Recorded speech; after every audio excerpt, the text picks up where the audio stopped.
சுத்த நாமத்திற்கு மகிமை உண்டாதாக. இந்த காலை நேரத்திலும் ஆண்டுடைய வார்த்தைக்கு நேராக நம்முடைய சிந்தையை திருப்ப போகிறோம். எல்லாரும் ஒரு நிமிடம் கண்களை மூடி வலது கரத்தை உயர்த்தி, பரிசுத்த ஆவியானவரே என்னோடு பேசும் ஆண்டவரே, உம்முடைய பிரசன்னம் எங்களோடு கூட இருக்கட்டும் என்று சொல்கிறவர்கள் வலது கரத்தை உயர்த்தி ஜெபம் பண்ணுங்க. பரிசுத்த ஆவியானவரே, உம்முடைய சமூகம் எங்களுக்கு முன்பாக செல்லட்டும். நீர் எங்களை ஆதரிக்கிற தேவன், நீர் எங்களை ஆசீர்வதிக்கிற தேவன், நீர் எங்களோடு பேசுகிற தேவன், உம்முடைய வார்த்தை எங்களுக்கு அனுப்புகிற தேவன். ஆவியானவர் எங்களோடு பேசும்படியாக உம்முடைய சமூகத்தில் நாங்கள் வந்து நிற்கிறோம் ஆண்டவரே. நீரே எங்களோடு பேசுங்க, நீரே எங்களோடு பேசுங்க. உம்முடைய வார்த்தை எங்களுக்கு தந்து ஆண்டவர் அபிஷேகம் நிறைந்த வார்த்தையோடு தேவன் அனுப்புகிறதற்காக ஸ்தோத்திரம். உனது திந்து பலன் நிரப்பப்பெறும் வரைக்கும் ஆண்டவரை காத்திருங்கள் என்று சொல்லி இருக்கிறீர் ஆண்டவரை. காத்திருந்த ஒவ்வொரு பிள்ளைகளையும் ஆண்டவர் அபிஷேகத்தினால் நிரப்பினீரே ஸ்தோத்திரம். உம்முடைய வார்த்தை ஜீவனாய் வெளிப்படுகிறதற்காக ஸ்தோத்திரம். நீரே ஆளுகை செய்து நடத்தும். ஏசு மூலம் ஜெபிக்கிறோம், ஜெபங்களும் ஜீவனுள்ள நல்ல பிதாவே, ஆமேன். அல்லேலூயா, அல்லேலூயா, ஆமேன். இன்றைக்கு கணவனின் வீழ்ச்சிக்கு காரணமான பெண்கள். இன்னைக்கு கணவனின் வீழ்ச்சிக்கு காரணமான பெண்கள். நம்ம எல்லாம் ஊரில் ஒரு பழமொழி சொல்லுவாங்க, ஆவது பெண்ணாலே அழிவது. அது சரியோ சரியலையோ, சில பெண்கள் கணவனுடைய வீழ்ச்சிக்கு காரணமாக அமைஞ்சிருக்காங்க வேதாகமத்தில். ஆமேன். நம்ம நாட்டிலையும் பார்க்குறோம், சில பெண்கள் என்ன செய்வாங்க, எவ்வளவு குடிகார கணவனே திருத்தி அதை மேலே கொண்டு வர்றவங்களும் இருக்கிறது. சில பெண்களை பார்த்திங்கன்னா குடிக்கும்படி திரும்ப அவங்கள பாவ வழிகளுக்கு நடத்துகிறவங்களாகவும் இருக்கிறாங்க. ரெண்டு சூழ்நிலையிலும் இருக்கிறாங்க. இன்றைக்கி வேதாகமத்தில் இருந்து நம்ம கற்றுக்கொள்ள போகிறோம். நியாயாதிபதியுடைய புத்தகத்தை திருப்பிக் கொள்வோம். 14வது அதிகாரம் 16 முதல் 18 வரை உள்ள வார்த்தைகளை நம்ம படிக்கும்போது, 14வது அதிகாரம் 16 முதல்.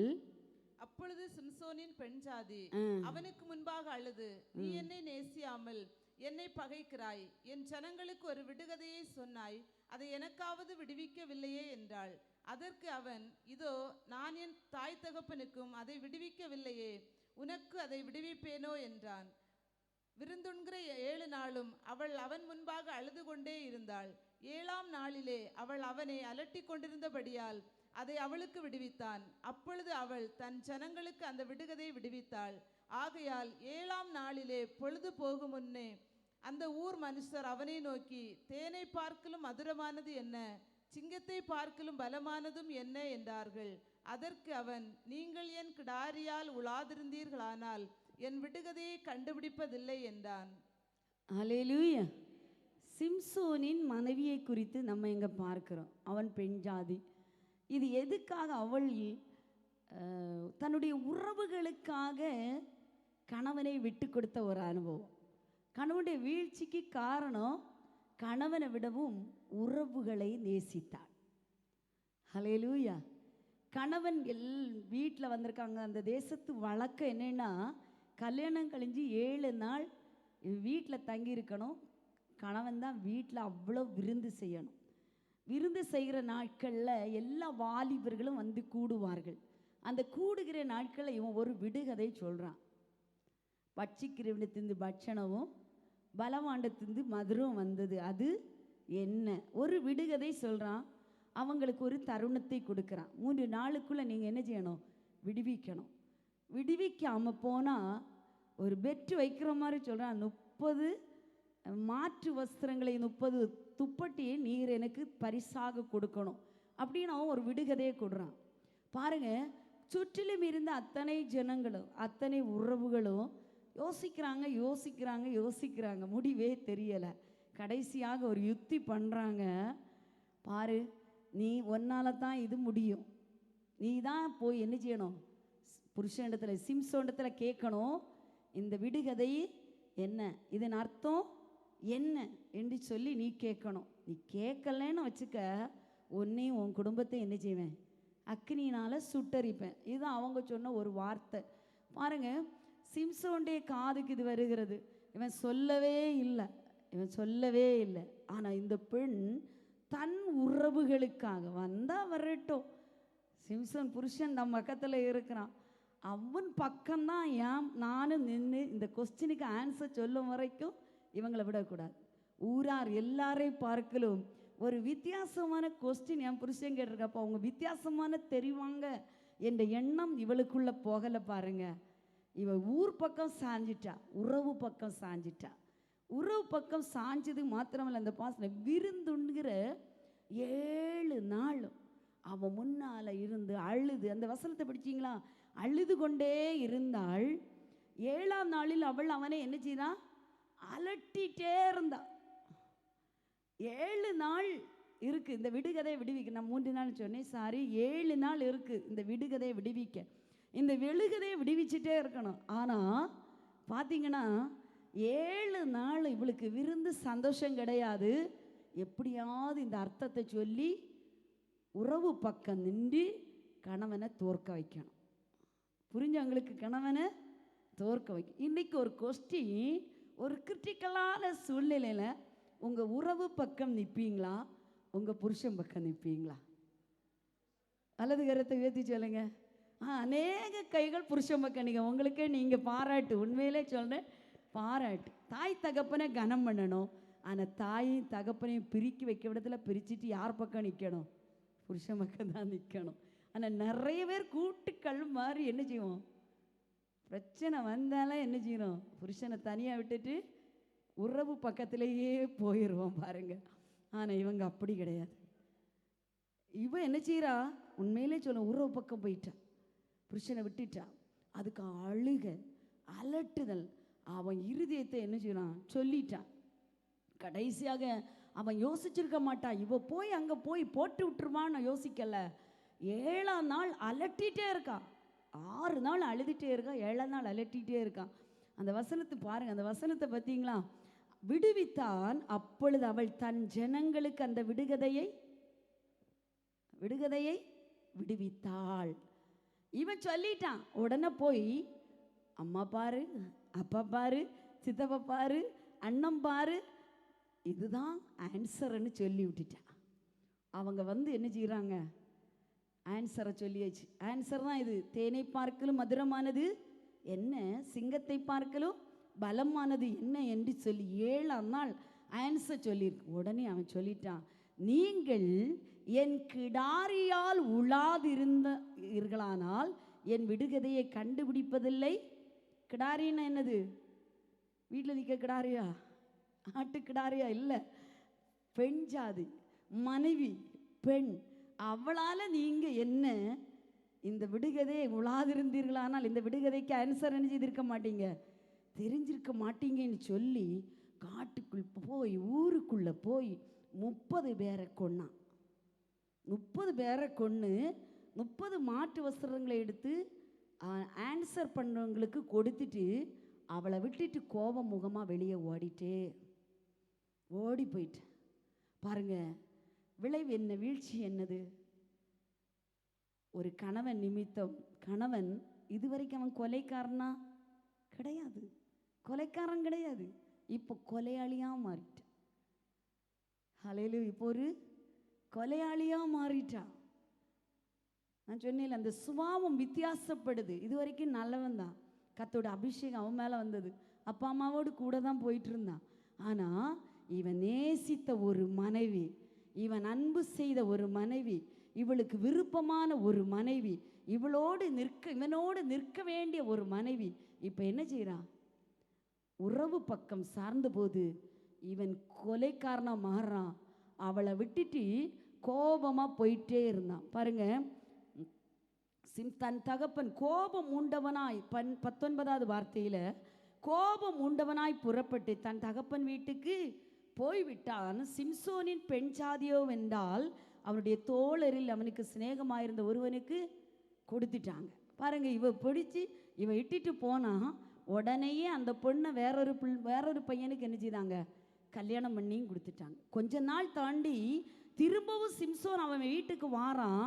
இப்போ மனைவியை காணோம். மனைவி இன்னொரு கொடுத்த செய்தி அறிஞ்ச உடனே 300 நரிகளை வாளோடு சேர்த்து கட்டி தீப்பந்தங்களை கொளுத்தி அவங்க பெலிஸ்தருடைய தேசத்தில் விட்டு எல்லா விளைச்சலையும் அவன் கெடுத்துட்டான். எவ்வளோ பெரிய ஒரு ஆபத்தான ஒரு சூழ்நிலை அங்கே உருவாகிறது பார்த்தீங்களா தேவ பிள்ளைகளே. ஹல்லேலூயா. நம்ம உறவு பக்கம் நிற்கலைன்னா நின்னோன்னா, கணவனை நம்ம தனிமை விட்டோன்னா நம்ம வாழ்க்கையில் இவ்வளவு சேதங்கள், விளைச்சல் கெட்டு போகுது, 300 நரிகள் போகுது, 30 மனுஷர்கள் ஊரார் போகிறாங்க. ஏற்கனவே அவனுக்கு இருந்த மனைவி இன்னொரு ஆளுக்கு போயாச்சு. மொத்தத்திலே பிரச்சனை ஆயிற்று. ஹல்லேலூயா. எந்த சூழ்நிலையிலையும் கர்த்தர் நம்ம கொடுத்த கணவனோடு ஐக்கியப்பட்டு நின்னா கர்த்தர் நம்முடைய குடும்பங்களை ஆசீர்வதிப்பார். இல்லைன்னா பயங்கரமான சோதனைகளை நம்ம சந்திக்க வேண்டியது இருக்கும். இதே சிம்சோனுக்கு இவன் கல்யாணம் பண்ணி ஒரு பெண் முடிஞ்சிச்சு. இன்னும் ஒரு சோதனை இருக்குது. அந்த நியாயாதிபதி 16வது அதிகாரம் 18வது வார்த்தையில நீங்கள் படிக்கும்போது 16, 18 படிங்க.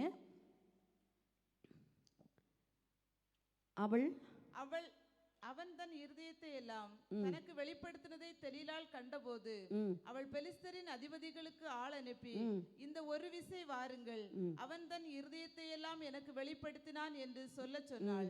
அப்பொழுது பெலிஸ்தரின் அதிபதிகள் வெள்ளி காசுகளை தங்கள் கையில் எடுத்துக்கொண்டு அவளிடத்திற்கு வந்தார்கள். அவள் அவனை தன் மடியிலே நித்திரை செய்ய பண்ணி ஒருவனை அழைத்து அவன் தலைமயிரின் 7 சடைகளையும் சிறைப்பித்து அவனை சிறுமைப்படுத்த தொடங்கினாள். அவன் பலம் அவனை விட்டு நீங்கிற்று. ஹல்லேலூயா. இதே சிம்சோன்னா இப்போ பெண் ஜாதி இன்னொரு ஆளுக்கு கொடுத்தாச்சு. இப்போ யாரை சிநேகிக்கிறான்?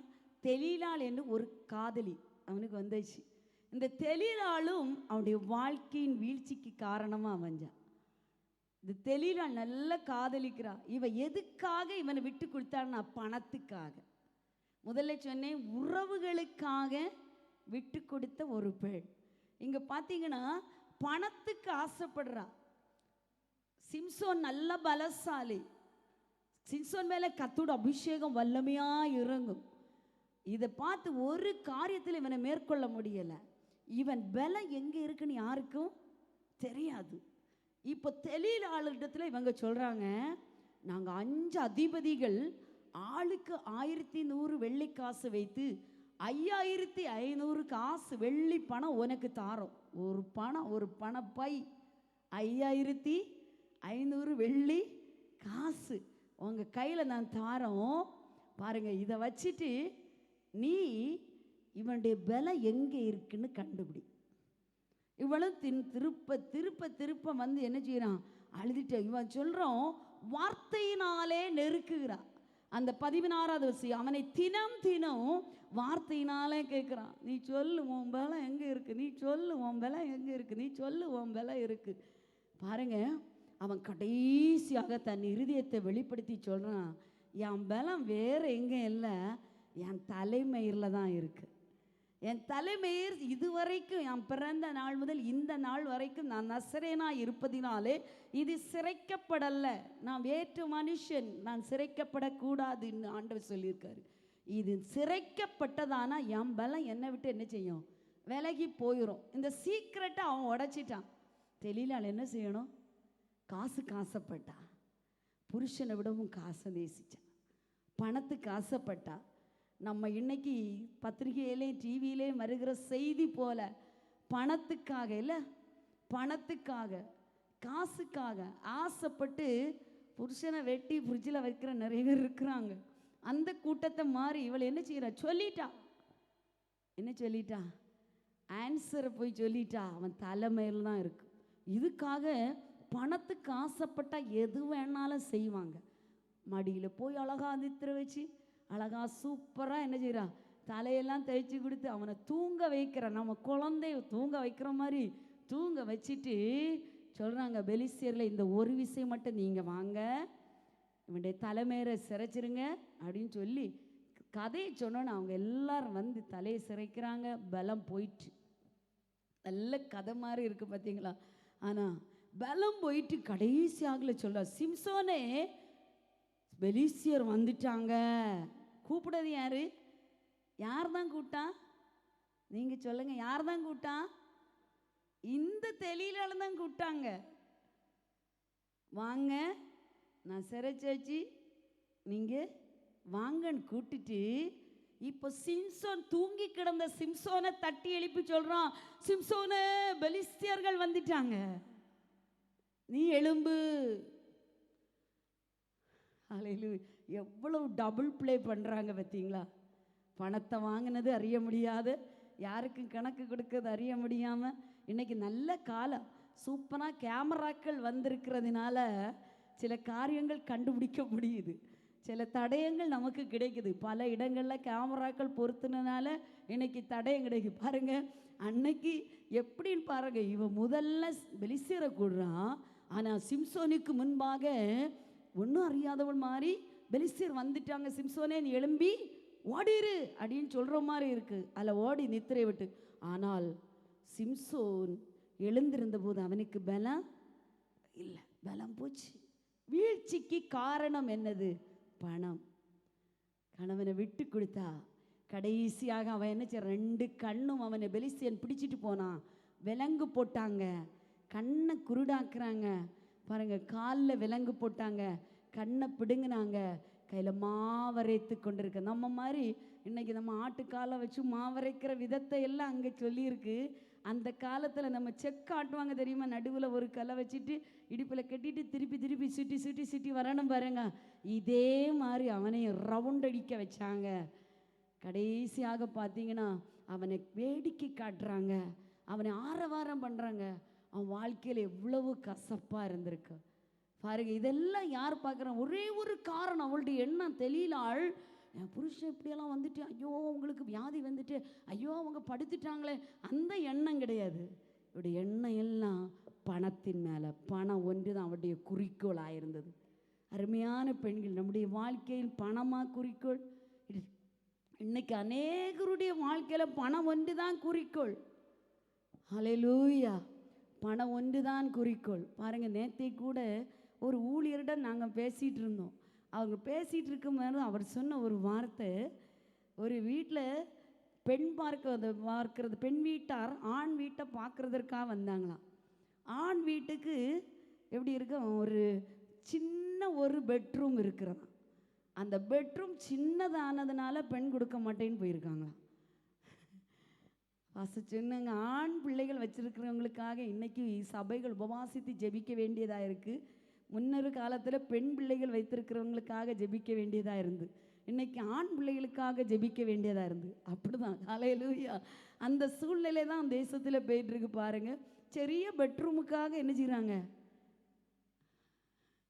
பெரிய ஒரு ஏசிக்காக, இதுக்கெல்லாம் தான் இன்னைக்கு பார்க்குறாங்களா. ரட்சிக்கப்பட்டிருக்கானா, ஞானஸ்தானம் எடுக்கிறானா, அபிஷேகம் பண்ணப்பட்டிருக்கானா, ஜெபிக்கிறானா, கர்த்தருடைய ஆலயத்துக்கு வருகிறானா, அதெல்லாம் பார்க்கறதில்ல. வீடு வசதி ஒன்றும் சமாதானம் கொண்டு வராது. கர்த்தருடைய வார்த்தை மாத்திரம்தான் நமக்கு சமாதானத்தை கொண்டு வரும். அதான் நீதிமொழிகளை சாலமோன் ஞானி அனுபவிக்காதது ஒன்றுமே இல்லை, சாலமோன் உடுத்தாதது ஒன்றுமே இல்லை.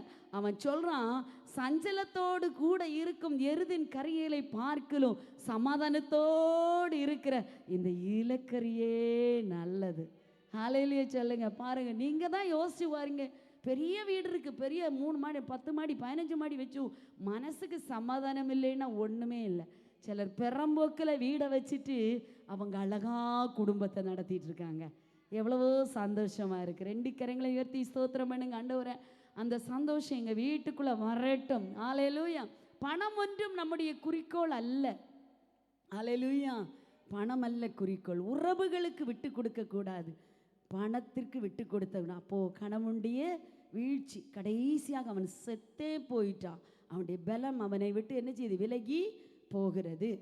அடுத்து எஸ்தருடைய புஸ்தகம் 5ஆம் அதிகாரம் 14ஆவது வார்த்தை எடுத்துக்கொள்ளுங்க. எஸ்தருடைய புஸ்தகம் 5ஆவது அதிகாரம் 14ஆவது வார்த்தை. அப்பொழுது அவன் மனைவியாகிய சிரேசும் அவனுடைய சிநேகிதர் எல்லாரும் அவனை பார்த்து, 50 முழ உயரமான ஒரு தூக்குமரம் செய்யப்பட வேண்டும், அதிலே மொர்தெகாயை தூக்கி போடும்படி நாளைய தினம் நீ ராஜாவுக்கு சொல்ல வேண்டும், பின்பு சந்தோஷமாய் ராஜாவுடனே கூட விருந்துக்கு போகலாம் என்றார்கள். இந்த காரியம் ஆமானுக்கு நன்றாய் கண்டதினால் தூக்கு மரத்தை செய்வித்தான். ஹல்லேலூயா. இந்த சிரேஸ் யாரு? ஆமானுடைய மனைவி. சூப்பரான ஒரு ஆமா, அவருக்கு ஒரு மனைவி பாருங்க. எஸ்தர் ராஜாத்தி விருந்து செய்கிறாங்க. அகசிறு நல்ல விருந்து, சூப்பராக விருந்து நடந்துகிட்டே இருக்கு. அப்போ தான் இவங்க ஆமானை கூட கூப்பிடுறாங்க. ஆமான் விருந்துக்கு போகிறதுக்கு கூப்பிட்ட உடனே அவன் வீட்டில் வந்து சந்தோஷமாக சொல்கிறான், ராஜாத்தி இன்னைக்கு விருந்து வச்சுருக்காங்க, ராஜாவை என்னை தவிர வேற யாரே என்ன செய்யலை, கூப்பிடலை. நான் எவ்வளோ பெரிய ஆள், ஆனாலும் ஒரு கவலை எனக்கு இருக்குது. என்ன கவலைன்னா, என்னுடைய சிங்காசனம் ராஜ சிங்காசனுக்கு அடுத்தது மாதிரி உயர்ந்திருக்கிறது. நான் மேன்மையாக இருக்கிறேன், கனமாக இருக்கிறேன். இந்த அரண்மனைக்குள்ளேயே நான் தான் கனவானாக இருக்கேன். ஆனால் ஒன்றே ஒன்று என் மனசுக்கு கஷ்டமாக இருக்குது. என்னது? நான் வாசல் பக்கம் வரும்போது அங்கே ஒரு யூத மனுஷன் உட்கார்ந்துருக்கிறான், அங்கே ஒரு வாட்சர் உட்கார்ந்துருக்கிறான். அவன் மொர்தேகாய். அந்த மொர்தேகாய் மாத்திரம் நான் வரும்போது என்ன பண்ணலை, சல்யூட் அடிக்கலை, விஷ் பண்ணலை, என் காலில் விழல. அவன் அவன் இருக்கும் வரைக்கும் இந்த மேன்மையெல்லாம் ஒன்றுமே கிடையாது.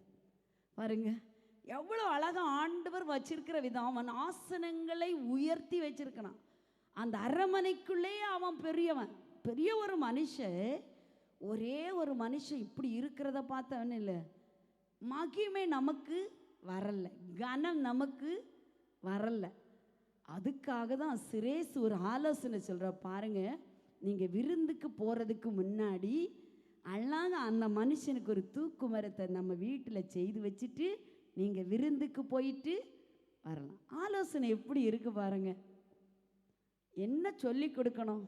நம்முடைய வீட்டுக்கு ஒரு மகிமை, உங்களுடைய சிங்காசனம் பெருசாக இருக்குது, ஊரில் உள்ள அத்தனை பேரும், அந்த அரண்மனையில் உள்ள அத்தனை பேருக்கும் முன்பாக ராஜா ஒன்று மேன்மைப்படுத்தி வைத்திருக்கிறா.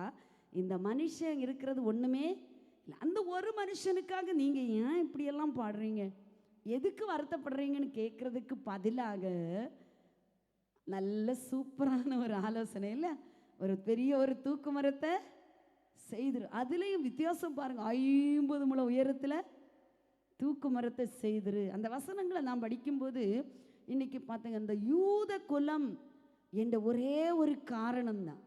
இந்த யூத குலம் எல்லாம் அந்த அரண்மனையுள்ள எல்லாருக்கும் தெரியும், மொர்தேகாய் இவனை என்ன செய்யலை, வணங்கலை. எல்லாரும் தான் போட்டு கொடுத்தாங்க இந்த ஆமானுக்கு. எல்லாரும் ஒன்றை வணங்குறாங்க பாரு, அந்த யூத குலமானவன் ஒன்றை என்ன செய்யலை, வணங்கலை. அந்த யூதன் என்பதற்காக மாத்திரம்தான் யூதர்கள் மனுஷனை என்ன செய்யக்கூடாது, வணங்க கூடாது, மனுஷனுடைய காலில் விழக்கூடாது. தேவ பிள்ளைகள் மனுஷனுடைய காலில் எல்லாம் விழுந்துடக்கூடாது, மனுஷனுடைய காலில் விழுந்து வணங்கக்கூடாது. அதுதான் ஆண்டுடைய பிரமாணம். யூதர்களா நீங்கள் கர்த்தருடைய பிள்ளைகளா காலில் எல்லாம் விழுந்துரு வணங்கக்கூடாது, அவங்கள நமஸ்கரிக்க கூடாது. ஆராதனைக்குரியவர் நம்முடைய ஆண்டவர் மாத்திரம், நம்முடைய தேவன் மாத்திரமா. நம்முடைய தேசத்தில் சில முதல்வர்கள் இருக்கும்போது மினிஸ்டர்ஸ் எல்லாம் என்ன செய்கிறாங்க, காலில் விழுந்தாங்க. எதுக்காக விழுந்தாங்க? பதவி கிடைக்கும், பணம் கிடைக்கும், இதுக்காக தான் விழுந்தாங்க. அப்படி இல்லை, அப்படி விழவே கூடாது, வாழ்க்கையே மாறும். அப்படி விழுந்தவர்கள் நிலை நிற்கவும் முடியாது. கர்த்தர் ஒருவரே ஆராதனைக்குரிய. பாருங்க, தூக்கு மரத்தை அழகாக செய்து 50 முழ தூக்கு மரம் நமக்கு தெரியும், சூப்பராக அங்கே வச்சுட்டு வீட்டில் வச்சுட்டு விருந்துக்கு அனுப்பி விட்டாச்சு. இப்போ விருந்துக்கு வந்தபோது காரியமே மாறுதலாக முடியுது. காரியமே என்ன செய்யுது, மாறுதலாக முடியுது. இவனுக்கு கனம் இல்லை. இங்கே ராஜா முன்ன வந்து நிற்கிறாரு தூக்கு மரத்தை செய்துட்டு. ராஜா இங்கே இருந்து ஒரு வார்த்தை கேட்குறாரு, ராஜா கனம் பண்ண விரும்புகிற மனுஷனுக்கு என்ன செய்யணும்? உடனே அங்கே ஒரு பதில் வருகிறது. அவன் சொன்ன அத்தனை பதில்படி இவன் சொல்கிறான், அந்த மொர்தேகாய்க்கு நீ போய் செய். ஹல்லேலூயா. ஆண்டுடைய வார்த்தை இங்கே தெளிவாக ராஜாவுடைய வார்த்தை விழுது. நீ போய் எப்படி செய். திருப்பி வரும்போது அவன் சொல்கிறான், விருந்துக்கு போகலாம், நீங்கள் சந்தோஷத்தோட விருந்துக்கு போகலாம். ஆனால் நடந்தது என்னது? 12வது வார்த்தை, பின்பு மொர்தெகாய் ராஜாவின் அரண்மனை வாசல் திரும்பிய நாமானோவென்றால் சஞ்சலப்பட்டு முக்காடிட்டு கொண்டு தன் வீட்டுக்கு தீவிரித்து போனான். ஆமான் தனக்கு நேரிட்ட எல்லாவற்றையும் தன் மனைவியாகிய சிரேசுக்கும் தன் சிநேகிதர் எல்லாருக்கும் அறிவித்த போது அவன் மனைவி, அவனுடைய ஆலோசனைக்கார் அவன் மனைவியாகிய சிரேசு அவனை பார்த்து, மொர்தெகாய்க்கு முன்பாக நீ தாழ்ந்து போக தொடங்கினீர், அவன் யூத குலமானால் நீர் அவனை மேற்கொள்ளாமல் அவனுக்கு முன்பாக தாழ்ந்து போவது நிச்சயம். ஹல்லேலூயா, ஹல்லேலூயா. தேவ பிள்ளைகளை பார்த்தீங்களா, ஆலோசனை எப்படி இருக்கு? சூப்பரான ஆலோசனை. இப்போ திருப்பி வரும்போது இவ சொல்ற பாருங்க, செய்ததெல்லாம் தூக்கு மரம் தான், சூப்பராக தான் நீங்கள் செய்திருக்கீங்க. ஆனால் அவன் யூத குலமானா நீங்கள் என்ன செய்ய மாட்டீங்க, மேற்கொள்ள மாட்டீங்க. நீங்கள் தான் இது நேரமே சொல்லியிருக்கலாமா? இந்த பதில நேரமே சொல்லியிருக்கலாமா? மொர்தெகாய் யூத குலம் என்பது அத்தனை பேருக்கும் தெரியும். அவன் யூதனானால் தான் இப்படி பணியலேன்னு தெரியும். சிரேசு ஏற்கனவே இதே வார்த்தையை சொல்லியிருக்கணும்.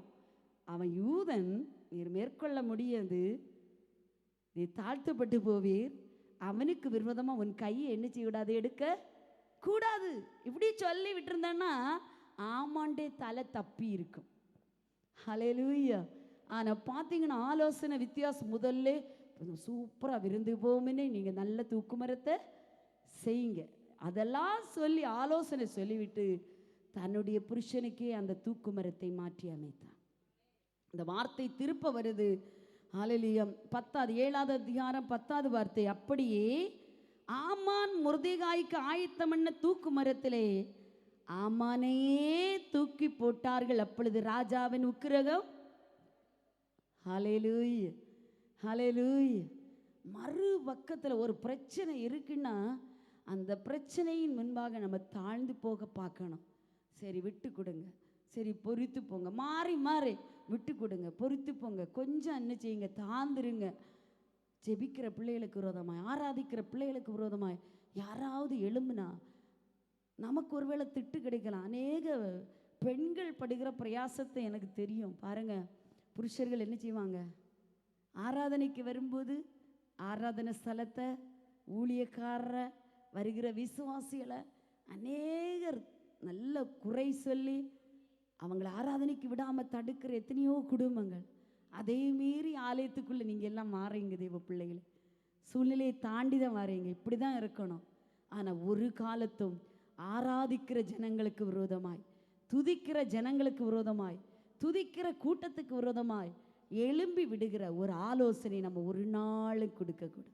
இது நமக்கு உகந்த காரியம் அல்ல. இதன் மேலே நம்ம கை வைக்க கூடாது. இதன் மேலே கை நீட்டுறவன் ஒரு நாள் என்ன செய்யலை, பிழைத்ததும் கிடையாது, கெட்டு போவான். நீ ஆராதனைக்கு விரோதமோ, ஊழியக்காரர்களுக்கு விரோதமோ, ஜெபிக்கிற தேவ பிள்ளைகளுக்கு விரோதமாக பேசுகிறதற்கு அல்ல ஆண்டவர் நம்ம வச்சிருக்காரு. நமக்கு கொடுக்கப்பட்ட ஸ்தானத்தில் நம்ம நின்னா கர்த்தர் நம்மை உயர்த்துவார் என்று சொல்லி கொடுக்கிற ஒரு நல்ல ஆலோசனைக்காரலாக ஆண்டவர் மாற்று. பாருங்க, இவன் வீழ்ந்தான். அதே தூக்கு மரம் யார் செய்ய சொன்னது? இந்த மனைவி செய்ய சொன்னாங்க. இப்ப யாருக்கு வந்தது?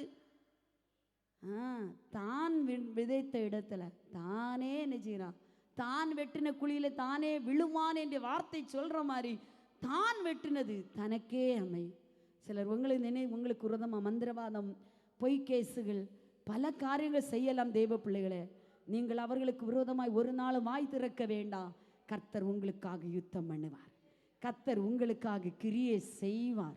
ஹல்லேலூயா. கர்த்தரை ஆராதிக்கிற தேவ ஜனங்களை அவர் கைவிடுவதே இல்லை. ஹல்லேலூயா. நம்ம வாய்க்கு வந்த மாதிரி திருப்பி தேவையில்லாத ஆலோசனை சொன்னோன்னா அந்த இடத்துல கொஞ்சம் தாழ்ந்து போகணும், கொஞ்சம் அமைதிப்படுவோம். கர்த்தர் நல்லவர். ஹல்லேலூயா. அவன் அவனே தூக்கி போட்டார்கள். 1 ராஜாக்களுடைய புத்தகம் 21வது அதிகாரம் 7வது வார்த்தை எடுத்துக்கொள்ளுங்க. 1 ராஜாக்கள் 21:7. ஆமென் ஜீசஸ். அப்பொழுது அவன் மனைவியாகிய யேசபேல் அவனை நோக்கி, நீர் இப்போது இஸ்ரவேலின் மேல் ராஜ்யபாரம் பண்ணுகிறவர் அல்லவா? நீர் எழுந்து போஜனம் பண்ணி மனமகிழ்ச்சியாயிரும். இஸ்ரவேலனாகிய நாபோத்தின் திராட்சை தோட்டத்தை நான் உமக்கு கொடுப்பேன் என்று சொன்னாள். ஆமென். அல்லேலூயா. இங்க பூமிக்கு ஆசைப்படுகிற ஒரு மனைவி, ஒரு புருஷன் பூமிக்கு ஆசைப்படுறாரு. சிலருக்கு பூமி மேல அவ்வளவு ஆசை இல்லை. ஒரு ராஜா, அவளே சொல்றான் நீ ராஜா. இவர் ராஜா, ஆண்டவர் நல்ல ஆசீர்வாதத்தை கொடுத்துருக்கிற, நிறைய பூமி கொடுத்துருக்குற. இந்த அரண்மனை பக்கத்தில் ஒரு சின்ன ஒரு நாபோத்துக்கு ஒரே ஒரு தோட்டம் மாத்திரம் இருந்து, அந்த தோட்டம் என்னன்னா திராட்சை தோட்டம். ஆவிக்கிற அர்த்தம்படி நல்ல திராட்சை தோட்டம். ஹல்லேலூயா. திராட்சை தோட்டம் எதை குறிக்கும்? சபையை குறிக்கும், தேவ பிள்ளைகளை குறிக்கும். பாருங்க, நல்ல ஒரு அழகான திராட்சை தோட்டம் பக்கத்தில் இருக்கு. இவனுடைய கண்ணெல்லாம் எவ்வளவோ பூமி இருந்தவரும் அதை மேலே போகலை, இந்த திராட்சை தோட்டத்தின் மேலே பதிந்தது. இவன் போய் கேட்குறான், நான் அதை கீரை கொல்லை ஆக்கும்படி எனக்கு அதை தர வேண்டும். எவ்வளோ அழகான ஒரு வார்த்தை இல்லையா? அப்பா, என்னத்தை? திராட்சை தோட்டத்தை என்ன ஆக்கணுமா? கீரை கொல்லை ஆக்கணுமா? கீரை கொல்லைன்னா கீரைகள் 6 மாதத்திலே வளர இல்லை, 6 மாதத்திலே நமக்கு என்ன செய்யணும்? பயிரிட்டு வரும். திராட்சை பழம் என்பது நிரந்தரமாக பலன் கொடுக்கக்கூடியது. அது ஒரு நிறைவான ஒரு சந்தோஷமுடையது. ஆனால் அதை போய் அழிச்சிட்டு அதை கீரை கொல்லையாக்கணும். அதுக்காக நீ எனக்கு அதை என்ன செய்யணும்? தரணும். எவ்வளோ ஆசை பாருங்க. இந்த ராஜாவுக்கு நான் சொன்ன மாதிரி அவனுக்கு எங்கே போய் பூமி வாங்கலாம். ரப்பர் வாங்கணுமா, தென்னந்தோப்பு வாங்கணுமா, தோப்பு வாங்கணுமா, என்ன வாங்கணுமோ எல்லாம் என்ன செய்யலாம். வாங்கக்கூடிய பணம் இருக்குது, வாங்கக்கூடிய வசதி இருக்குது. ஆனால் இவன் அதையெல்லாம் விடலை, பக்கத்தில் ஒரு திராட்சை தோட்டத்தை கீரை கொல்லாக்கணும். இன்றைக்கி தேவ பிள்ளைகளை, தேவ ஜனங்களை கர்த்தருடைய பிள்ளைகளுக்கு தான் நெருக்கம். கர்த்தருடைய பிள்ளைகளுக்கு விரோதமாக தான் எழும்புவாங்க. ஏன் உடனே எதை தூக்குவாங்க? பைபிளை சுமந்துட்டு போகிறான் பத்தியெல்லாம், இது கூட தரமாட்டானா? இது கூட செய்ய முடியாதா? பைபிளை தூக்கிட்டு போகிறான். பைபிளை தூக்கிட்டு போனாலும் சரி, தூக்காம போனாலும் சரி, கர்த்தர் நம்மளுக்கு கொடுத்த சுதந்திரத்தை யாருக்கும் விட்டு கொடுக்க முடியாது. அவன் சொல்றான், என்ன பிதாக்குடைய சுதந்திரம், என் பிதாக்குடைய சுதந்திரத்தை உனக்கு கீரை கொல்லை ஆக்கும்படி நான் தர முடியாது. ஆமென் சொல்லுங்க. அப்படிதானே? வலது கரத்தை வச்சு, என் பிதா கொடுத்த சுதந்திரம், கர்த்தர் எனக்கு கொடுத்த சுதந்திரம், எனக்கு கர்த்தர் கொடுத்த சுதந்திரம். சில பிள்ளைகள் மேலும் தலைமுறைகள் மேலே இப்படிதான் சொல்லுவோம், இவர் எப்படியாவது இழுத்து குடிகாரனா மாத்திரணும், எப்படியாவது இழுத்து எங்கே கொண்டு போகணும், கஞ்சா விற்கிறவனா மாத்திரணும். பிதாக்கள் கர்த்தர் நமக்கு கொடுத்த சுதந்திரம் தான் நம்முடைய தலைமுறைகளும், தலைமுறைகளுக்கு எதிராகவும் சாத்தான் இப்படி தான் போராடும். ஆமென் சொல்லுங்க. அவனுக்கு வேறு யார் மேலும் கண் இல்லை. நீங்கள் இல்லைன்னா யோசிச்சு பாருங்க, தேவ ஜனம்தான் அவனுடைய கண். ஏரோதுடைய கண்ணுங்க. இயேசு பிறந்தவர் இயேசு மேலே வருது, மோசே பிறந்தவர் மோசே மேலே வருது. பிள்ளைகள் மேலே சாத்தான் சுதந்திரம். அவனை கீரை கொல்லையாக்கணும், ஒன்றுக்கு இல்லாதவனா மாற்றணும். ஹல்லேலூயா. எப்போ சொல்லணும், ஞானமாக இருக்கணும். அதனால் பைபிள் தூக்குறேன்னு வார்த்தைகளை கேட்டோன்னே சபைக்கு போகிறேன், அல்லையிலேயே சொல்கிறேன், அந்நிய பாஷை பேசுகிறேன் இல்லையா, உனக்கெல்லாம் கொஞ்சம் விட்டு கொடுக்க கூடாதான்னு சொல்லிட்டு நமக்குடைய பிதாக்குடைய சொத்து சுதந்திரத்தை விட்டு கொடுக்க முடியாது. ஆமென் சொல்லுங்க. அதுக்கெல்லாம் கொஞ்சம் அடங்கி போக முடியாது. இந்த நாபோத்து அதான் செய்கிறாரு, நான் கொடுக்கவே மாட்டேன். இப்போ இவர் எப்படி வாராருன்னா, அந்த 16வது வசனத்தை படிச்சிங்களா? அதில் 21. நாபோத் செத்து போனதை ஆகாப் கேட்டபோது, இல்லை சிஸ்டர், 21 25 படிச்சிங்க.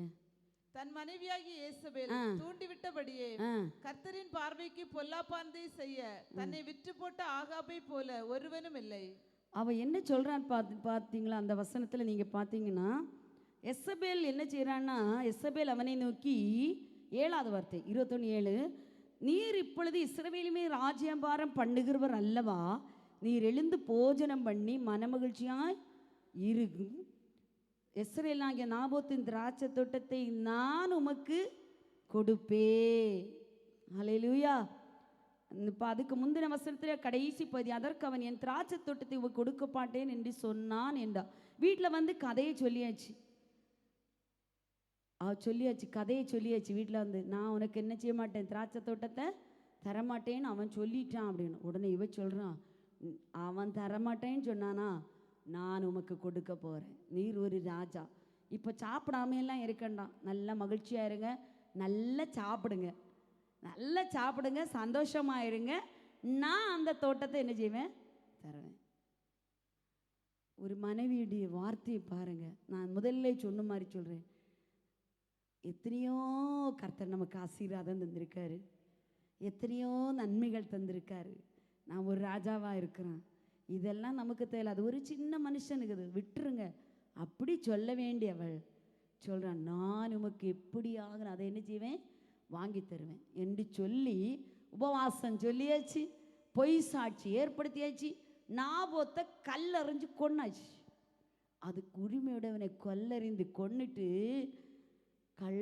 கள்ளத்தனமாக அதை எடுத்துட்டு வந்து சொல்கிறான், திராட்சை தோட்டத்தை என்ன செய்தாச்சு, உமக்கு தந்தாச்சு, நீர் போய் அதை எடுத்துக்கொள்ளும், நீர் போய் அதை என்ன செய்யும், அதுக்குரியவன் என்ன தந்தாச்சு, செத்துச்சு, உயிரோட இல்லை. அவன் இன்னைக்கு இல்லை, அவன் சாப்டர் க்ளோஸ், அவன் முடிஞ்சாச்சு. அவன் இன்னைக்கு உயிரோட இல்லை.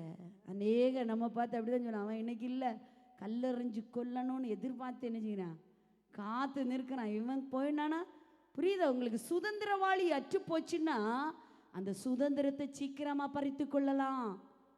அதுக்காக தான் இன்னைக்கு ஆண் மக்களோட போராட்டம். சுதந்திரத்தை எடுக்கணும், சுதந்திரத்தை என்ன செய்யணும், எடுக்கணும். அதுக்காக என்ன செய்வாங்க, ஆண் மக்கள் மேலே குறி வைத்து தாக்குவாங்க. ஹல்லேலூயா. நம்ம நினைக்கிறோம் ஆண் மக்கள் ஏன் இப்படி நிற்கிறாங்க, இல்லை, ஆண் மக்கள் மேலே குறி வைத்து தாக்கும்போது என்ன செய்யலாம், சுதந்திரத்தை எடுக்கலாம். இதுதான் அவனுடைய திட்டம். ஆனால் பாருங்க, ஆண்டுடைய கண்கள் மறைக்க முடியாது. அவன் அப்படி எடுக்க போகும்போது கர்த்தர் தீர்க்கதரிசி அனுப்புறாரு. டே, எங்க போற, யாருடையதை எடுக்க போற, நீ கொலை செய்தாய், எங்க நாபோத்துடைய ரத்தம் சிந்தப்பட்டதோ அதே இடத்துல உன் ரத்தம் சிந்தப்பட. கர்த்தர் வார்த்தையை கொடுத்துட்டார். ஹல்லேலூயா. அதே போல சம்பவித்தது. ஆமென். உண்மையிலே கர்த்தருடைய வார்த்தையை படிக்க படிக்க ஒரு தெய்வ பயம். ஆண்டவரே, நான் அந்த தோட்டத்தை எடுக்க நினைத்திருக்க கூடாது, கீரை கொல்லை ஆக்கி இருக்கக்கூடாது. அப்படி ஒரு தெய்வ பயம் நமக்கு வரணும். யாருடைய சொத்தும் களவு செய்தோ கொலை செய்தோ எடுக்க வேண்டியதில்ல. ஆனால் நமக்கு கர்த்தர் கொடுத்த சொத்தை யாருக்கும் விட்டு கொடுக்கவும் கூடாது. வலது கரத்தை உயர்த்தி சொல், யாருக்கும் விட்டு கொடுக்க கூடாது. கர்த்தர் நமக்கு தந்த சுதந்திரத்தை யாருக்கும் கொடுக்க கூடாது. ஹல்லேலூயா, ஹல்லேலூயா. ஒருவேளை அவன் கொலை செய்தான், அந்த இரத்தம் தேவ சந்நிதியில் போய் எட்டிட்டு, அந்த இரத்தத்தின் கூக்குரல் போய் எட்டிட்டு கர்த்தர் தீர்க்கதரிசி அனுப்புகிறார். ஆமென் சொல்லுங்க. இந்த வசனத்தை கேட்கும்போது என்னையும் கேட்குறதான், அப்படி இருக்காதீங்க. ஆண்டவரே, என் வாழ்க்கையில் இப்படிப்பட்ட ஒரு சோதனை வரக்கூடாது, இப்படிப்பட்ட பிரச்சனை வரக்கூடாது, சத்ரு என் திராட்சை தோட்டத்தை எடுத்துக்கொண்டு போகக்கூடாது, கீரை கொல்லை ஆக்கக்கூடாது, சாத்தாண்ட நயவஞ்சமான திட்டங்கள் என் மேல பலிக்க கூடாது. இதுக்காக நம்ம கிரயம் செலுத்தணும். வலது கரத்தை உயர்த்தி சொல்லுங்க, ஆண்டவரே, கர்த்தர் எங்களுக்கு தந்த சுதந்திரம், கர்த்தர் எங்களுக்கு தந்த சொத்து, கர்த்தர் எங்களுக்கு கொடுத்த பிள்ளைகள், கர்த்தர் எங்களுக்கு கொடுத்தது, இதன் மேல சத்ரு ஆகாமியத்தின் செங்கோல் நீதிமாண்டிய கூடாரங்களில் நிலை நிற்பதில்லை. நீதிமாண்டிய கூடாரங்களில் ஆகாமியத்தின் செங்கோல் நிலை நிற்க முடியாது. சொல்லுங்க, வார்த்தையை அறிக்கை பண்ணுங்க. ஆகாமியத்தின் செங்கோல் நீதிமாண்டிய கூடாரத்தின் மேலே நிலை நிற்பதில்லை, நிலை நிற்பதில்லை. திராட்சை தோட்டத்தை கீரை கொல்லை ஆக்க முடியாது. திராட்சை தோட்டம் திராட்சை தோட்டம் தான். ஆமென். ஆனா ஒன்னே ஒன்று யோசிக்கணும், நாபோத்துடைய இரத்தம் சிந்தப்பட்டது உண்மைதான். ஆனால் நாபோத்துடைய திராட்சை தோட்டம் கீரை கொல்லையாக்க முடியலை. எசபேல் கொன்னது, கல்லறிந்தது, உபவாசம் கொன்னது எல்லாம் சரிதான். ஆனா திராட்சை தோட்டத்தை ஒருவன் இரத்தத்தை விலைக்கிரயமாய் கொடுத்த போது அந்த திராட்சை தோட்டத்தை கீரை கொல்லையாக்க சத்ருவாலே முடியவில்லை. ஆவியானவர் தீர்க்க தரிசனமாய் இதை கொடுக்கிறார். கரங்களை தட்டி சொல்லுங்க, அம்மே. விலைக்கிரயம், ஒருவேளை ரத்தம் விலைக்கிரயமாய் நாபோத்து கொடுத்தாலும், ரத்தம் விலைக்கிரயமாய் நாபோத்து கொடுத்தாலும் திராட்சை தோட்டத்தை கீரை கொல்லை ஆக்க முடியவில்லை. இல்லை. ஊழியக்காருடைய சுதந்திரம், ஊழியர்களுடைய சுதந்திரம், கர்த்தர் தந்த சுதந்திரம், கர்த்தர் தந்த வாக்குத்தத்தம், கர்த்தர் தந்த நன்மைக்காக இரத்தத்தையும் சிந்த தயாரானால் சத்ரு பறித்து கொண்டு போக முடியாது. ரிபலக சந்தலதரபல உடபஹதுரல Baba Shikha Baba Baba Baba Baba உடபஹதுரல Chandra Baba Baba ரிபா Baba. Amen. Riha raga shadura laga dira baba riba baba laga shigara baba. சத்ரு வைக்கிற மறைமான திட்டங்கள் ஒழிக்கப்படும்படியாக கரங்களை தட்டி ஒரு விலைக்கிரயம் செலுத்த ஆரம்பித்தார், ஒரு விலைக்கிரயம் செலுத்த ஆரம்பித்தார், ஒரு விலைக்கிரயம் செலுத்த ஆரம்பித்தார். இரத்தத்தை கொடுக்கவும் விலைக்கிரயம் செலுத்தவும் ஆரம்பித்தார். ஜீசஸ். விலைக்கிரயம் கொடுக்கணும் தேவ பிள்ளைகளே.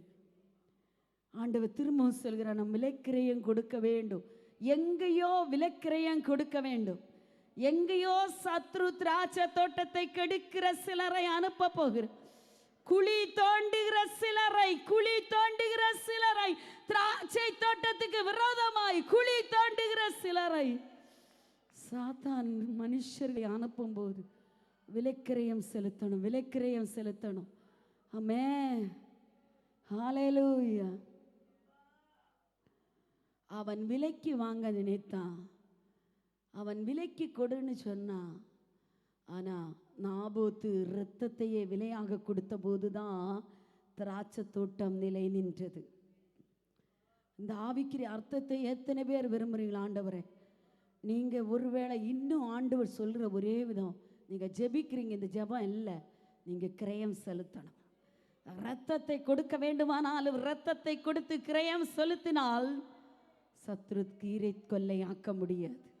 கீரை கொள்ளை ஆக்க விட மாட்டேன் சொல்லுங்க. என் பிதாக்கள் கொடுத்த சுதந்திரத்தை மார்பில தட்டி சொல்லுங்க, என் பிதாக்கள், என் தெய்வம் எனக்கு கொடுத்த, என் தேவன் எனக்கு கொடுத்த, என் இரட்சகர் எனக்கு கொடுத்த நன்மையை ஹல்லேலூயா கீரை கொள்ளை ஆக்கும்படி விட மாட்டேன். எந்த கிரயமும் செலுத்தி நான் அதை தக்க வைத்துக் கொள்வேன். சொல்லுங்க, வாய் திறந்து சொல்லுங்க, எந்த கிரயம் செலுத்தி நான் அதை தக்க வைத்துக் கொள்வேன். நான் அதை தக்க வைத்துக் கொள்வேன். எந்த கிரயமும் செலுத்த நான் தயாராயிருக்கிறேன். ஹல்லேலூயா, ஹல்லேலூயா, ஹல்லேலூயா, ஹல்லேலூயா, ஹல்லேலூயா. ஆண்டவர் பேசிட்டே இருக்காரு. திராட்சை தோட்டம் கீரை கொள்ளையாக்கக்கூடியது. கிரயம் செலுத்த எத்தனை பேர் தயாராக இருக்கும்? 2 கரங்களை உயர்த்தி தேவ பிள்ளைய கிரயம் செலுத்த வேண்டும். ஏதோ ஒன்று நடக்க போகிறது. பிதாக்குடைய சுதந்திரத்தில் ஏதோ ஒன்று சத்ரு கை வைக்க போகிறான். ஆனால் கிரயம் செலுத்த ஆயத்தமா? ஆமென் ஆண்டவரே. ஜீசஸ், ஹல்லேலூயா, ஹல்லேலூயா. கர்த்தர் நல்லவா. பாருங்க, நீங்க எல்லாரும் கிரயம் செலுத்தணும். இந்த வருஷத்தின் கடைசி பகுதியில் வந்திருக்கிறோம். நம்முடைய சுதந்திரத்தை யாருக்கும் கொடுக்கக்கூடாது. நம்முடைய சுதந்திரத்தை யாருக்கும் கொடுக்கக்கூடாது. நம்முடைய சுதந்திரத்தை யாருக்கும் திருப்பி திருப்பி ஆவியானவர் ரிப்பீட் பண்ணி பேசிட்டே இருக்கிறாரு. நம்முடைய சுதந்திரத்தை யாருக்கும் கொடுக்கக்கூடாது. ஹல்லேலூயா. கர்த்தர் நல்லவர், கர்த்தர் நல்லவர். ஆதியாகமத்தின் புஸ்தகம் 3ஆம் அதிகாரம் 17ஆவது வார்த்தையை திருப்பிக் கொள்ளுங்க. ஆதியாகமத்தின் புஸ்தகம் 3ஆம் அதிகாரம் 17ஆவது வார்த்தை. பின்பு அவர் ஆதாமை நோக்கி, நீ உன் மனைவியின் வார்த்தைக்கு செவி கொடுத்து புசிக்க வேண்டாம் என்று நான் உனக்கு விலக்கின விருட்சத்தின் கனியை புசித்தபடியினாலே பூமி உன் நிமித்தம் சபிக்கப்பட்டிருக்கும். நீ உயிரோடு இருக்கும் நாளெல்லாம் வருத்தத்தோட அதன் பலனை புசிப்பாய். ஹல்லேலூயா. ஆதாமை நோக்கி ஆண்டவர் சொல்கிறார், நீ உன் மனைவியின் வார்த்தைக்கு செவி கொடுத்து. மனைவியின் வார்த்தைக்கு செவி கொடுக்குமா? செவி கொடுக்கண்டாமா? செவி கொடுக்கணும். தேவையில்லாத வார்த்தைக்கு விலக்கின கனியை புசிக்கும்படி ஆண்டவர் சிலதை விலக்கி வச்சிருக்காரு. ஆண்டவர் சிலதை விலக்கி வச்சிருக்கிறார். இல்லை, புருஷன் சிலதை விலக்கி வச்சிருக்காரு. அந்த விலக்கினதான் நம்ம தொட்டோன்னா அங்கே பாவம் வரும். ஹல்லேலூயா. அப்படி தானே? இந்த இடத்துக்கு போகக்கூடாதுன்னு சொல்லிட்டு போகிறாரு.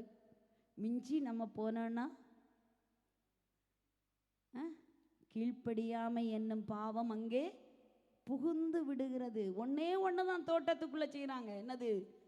கீழ்ப்படியாமை. இந்நாளுக்கு இந்த காசு கொடுக்காதேன்னு சொல்கிறாங்க. நம்ம என்ன செய்கிறோம்? மறைச்சு ஒழிச்சு கொடுக்குறோன்னா என்ன வருது? தோட்டத்துக்குள்ள கீழ்ப்படியாமை வருகிறது. ஹல்லேலூயா. இன்ன இடத்துக்கு போகாத, இன்ன நபரை சந்திக்காத, இன்ன நபரோடு ஃபோன் பேசாத, அடி என்னன்னா வார்த்தைகள் அவங்க உங்களுக்கு கட்டளை இடுறாங்களோ அந்த வார்த்தைக்கு கீழ்ப்படியாமல் போனோன்னா அங்கே பிரச்சனை வருது. ஹல்லேலூயா. இங்கே பார்க்குறோம், தந்திரமான ஆலோசனை, தந்திரமாக ஒரு சர்ப்பம் வருது. எப்போ வருது? தனிமையில் வருது. தனிமையாக இருக்கும்போது தந்திரமாக வருவான். எப்படி வருவான்? ஃபோன் வழி வருவான், இன்ஸ்டாகிராம் வழி வருவான். என்னைக்கு சொல்கிற மாதிரி தான்.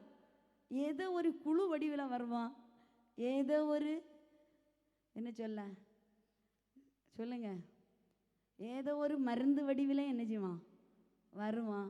ஏதோ ஒன்று எடுத்தால் 2 இலவசம்னு சொல்லி இலவசம் வடிவிலையும் வருவான்.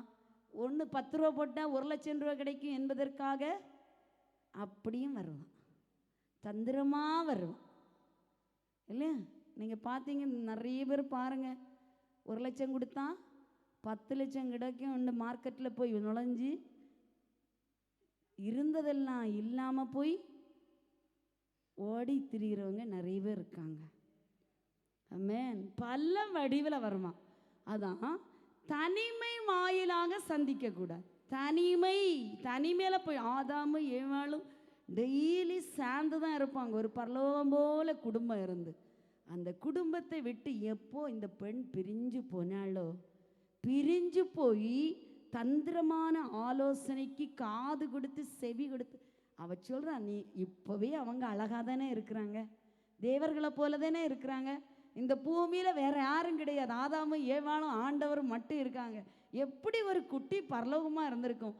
ஆனாலும் அவன் சொல்லி கொடுக்குறான், இதை போல எல்லாம் கிடையாது, நீ அதை சாப்பிட்டேன்னா பார்த்திக்க எங்கே போவ தெரியுமா, பறந்த மாதிரி போயிடுவேன், இப்போ உன்னால் நடக்க தான் முடியும், இனி நீ என்ன செய்வ, பறந்தே போயிடுவேன். அல்லேலூயா.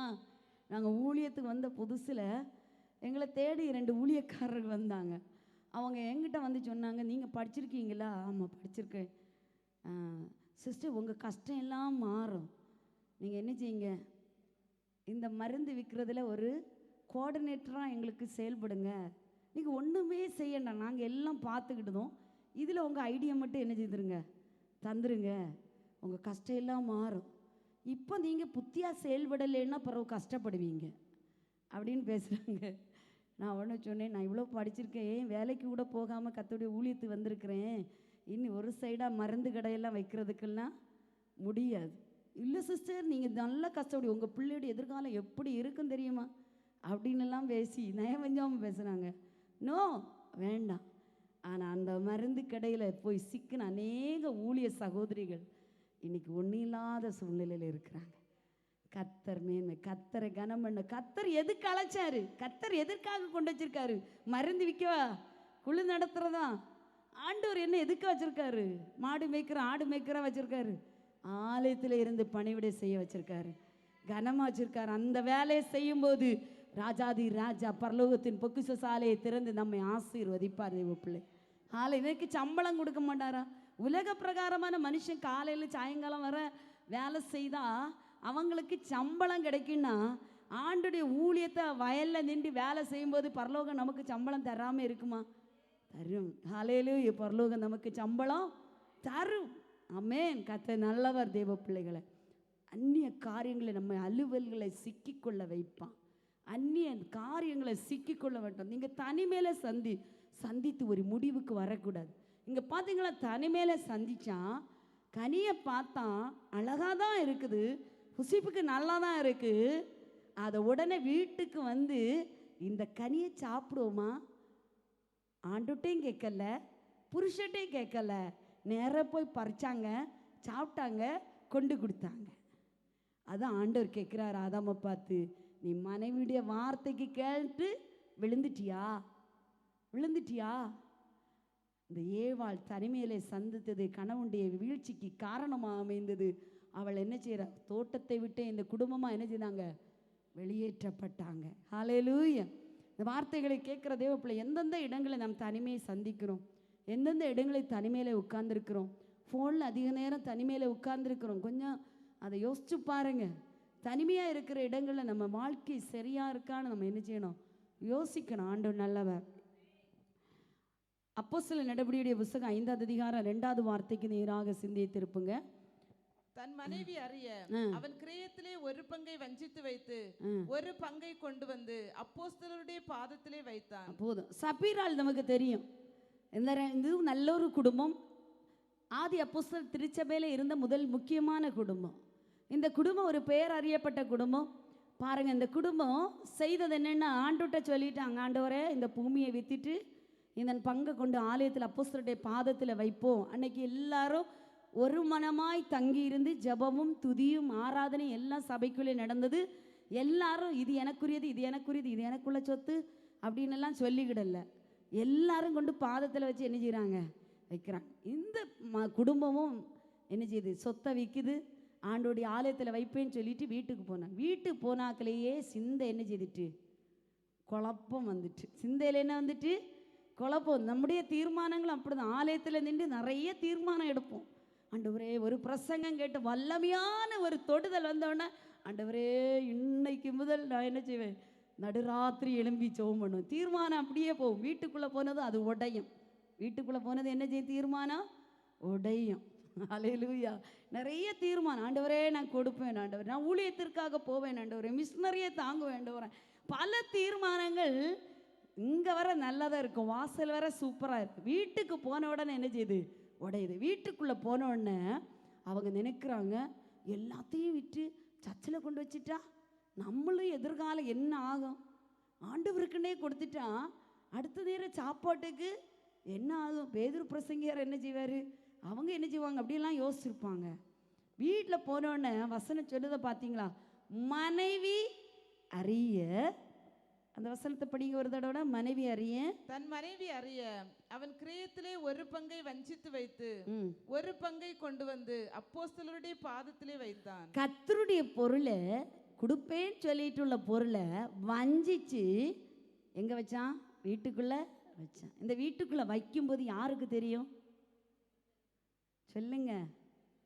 நோ, கர்த்தருக்கு தெரியும், மனைவிக்கு தெரியும். அனனியா வீட்டுக்குள்ள வச்சது யாருக்கு தெரியும்? மனைவிக்கு தெரியும். உடனே மனைவி என்ன செய்திருக்கணும் சொல்லுங்க? பிரசங்கம் பண்ணாம டீச் போன போல இருக்கு. மனைவி என்ன சொல்லணும், கர்த்தருடைய பொருளை என்ன செய்யக்கூடாது, வைக்கக்கூடாது, ஆலயத்தில் வைக்கணும். வீணாக ஆண்டுட்ட என்ன செய்யக்கூடாது, அடி வாங்கக்கூடாது.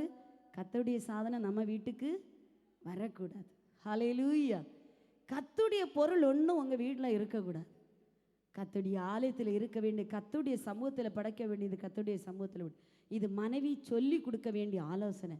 மனைவி சொன்னாங்க, சரி ஒன்றும் இல்லை, நமக்கு தானே, நம்ம பிள்ளைகளுக்கும் தேவை, நம்ம வீட்டுக்கு வேணும் அப்படின்னு சொல்லிட்டு மனைவி என்ன செய்யுது, சைஸா நைஸா யார் பக்கம் சாஞ்சிட்டாங்க, கணவன் பக்கமாக சாஞ்சிட்டாங்க. புரிஞ்சவங்களுக்கு?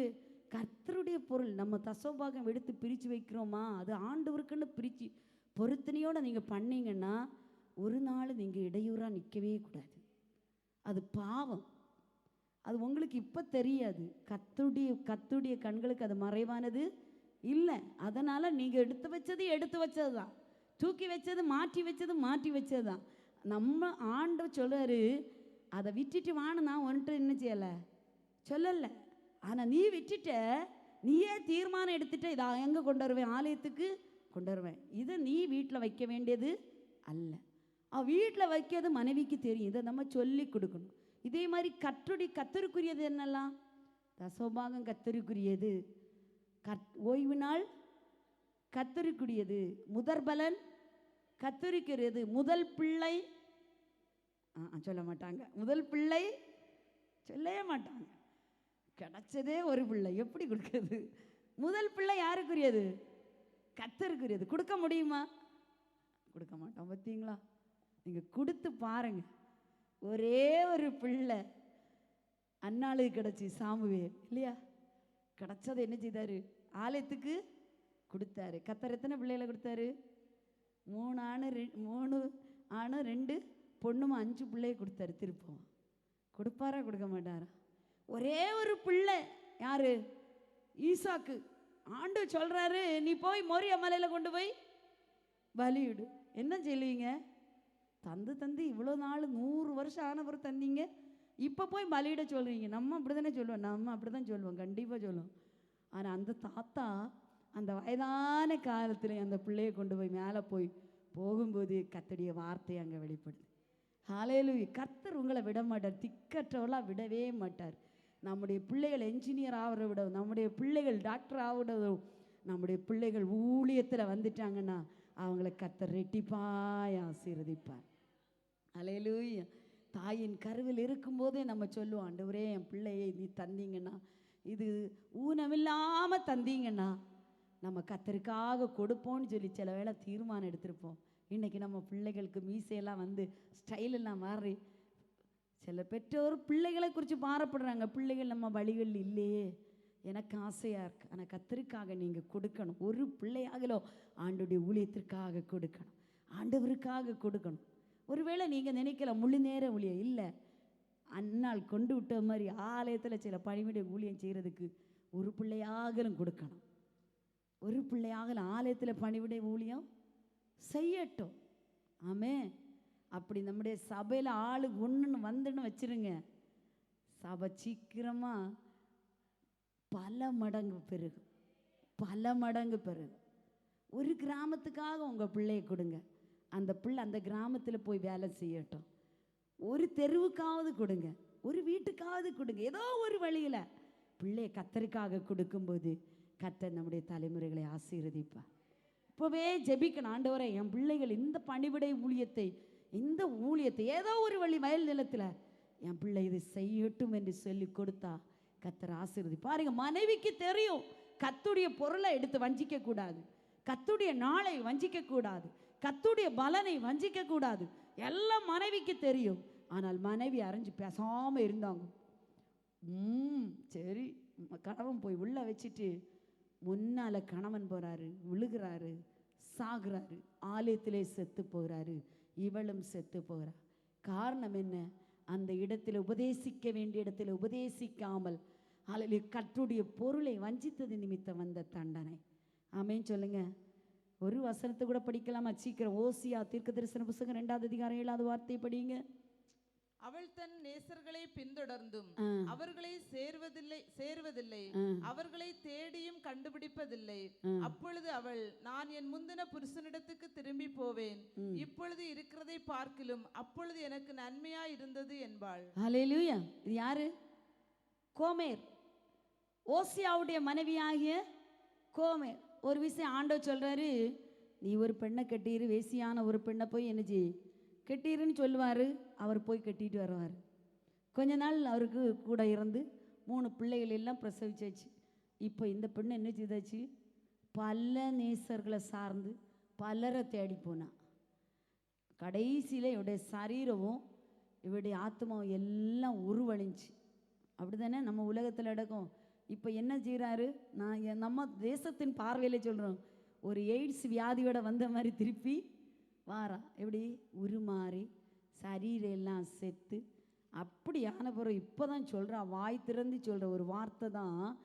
நான் அந்த கடைசி வார்த்தை, நான் என் முந்தின புருஷனிடத்திற்கு திரும்பி போவேன், இப்பொழுது இருக்கிற பாலம் அப்பொழுது எனக்கு நன்மையாயிருந்து. இப்பொழுது இருக்கிறதை பார்த்து அப்பொழுது எனக்கு என்ன இருந்து நன்மை. இப்போ தான் தெரியுது. எல்லாரையும் தேடி தேடி தேடி போனார், ஒன்று கிடச்சிட்டு வச்சுட்டு இருக்கல, எல்லாத்தையும் தேடி போய் கண்டுபிடிச்சி கடைசியாக சொல்கிறா, இப்போதான் என்னது பழைய புருஷனை நினைவுக்கு வருது. புரியுது? அவர் ஒரு தீர்க்கதரிசி.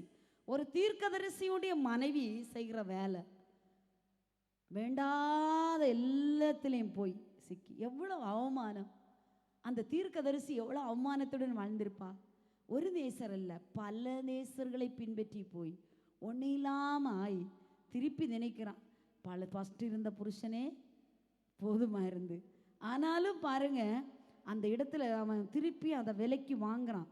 அந்த வசனத்தில் நீங்கள் படிச்சிங்கன்னா அவன் திருப்பவும் என்ன செய்கிறான்? விலைக்கு 3ஆவது அதிகாரம் 1ஆவது வார்த்தையில், பின்பு கர்த்தர் என்னை நோக்கி, அந்நிய தேவர்களை மதித்து திராட்சரசமுள்ள பாத்திரங்களை விரும்புகிறவர்களான இஸ்ரவேல் புத்திரர் பேரில் கர்த்தர் வைத்திருக்கிற அன்புக்கு ஒப்பாக நீ இன்னும் போய் தன் நேசரால் நேசிக்கப்பட்டவளும் விபச்சாரியுமான ஒரு ஸ்திரீயை நேசித்துக்கொள் என்று சொன்னார்.